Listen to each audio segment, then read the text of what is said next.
as we soared through the desolate ruins of the EDZ, I couldn't help but feel a sense of unease. My guardian Docula had received an urgent request for evacuation from an unknown source. We had been warned that it could possibly be a trap, but Docula was determined to help whoever was in need.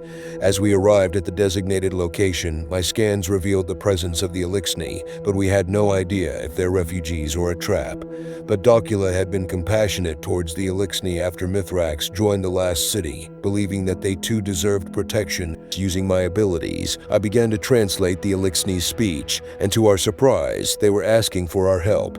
They were being hunted and attacked by a House of Fallen, led by a massive servitor who wants to steal their precious ether, their life source. The Elixni were outnumbered and had nowhere to turn to. Docula and I exchanged a determined glance. We had to help.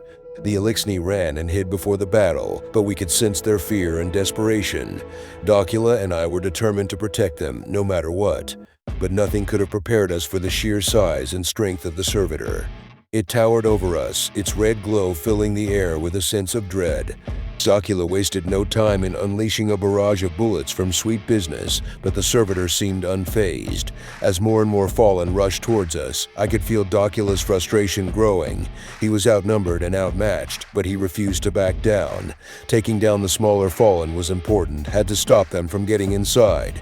It was a fierce battle. As the Fallen sent in more reinforcements, Docula focused his fire on the big servitor, weakening it with every shot. Suddenly, the servitor let out a deafening screech, and a bright light engulfed us. It was a teleportation beam, and within seconds, we were lifted high into the sky. I could sense that Docula was caught off guard, but he quickly regained his composure and continued firing at the enemy.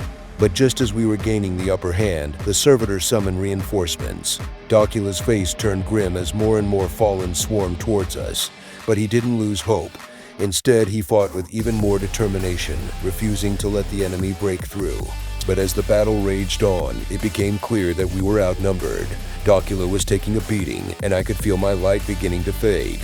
The Elixni were desperately trying to protect their young.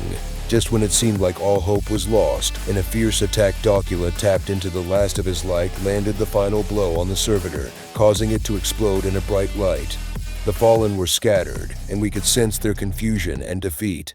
As we returned to the tower, we were met with a surprise. Over the tower's intercom call came through, thanking the unknown Guardian for their help.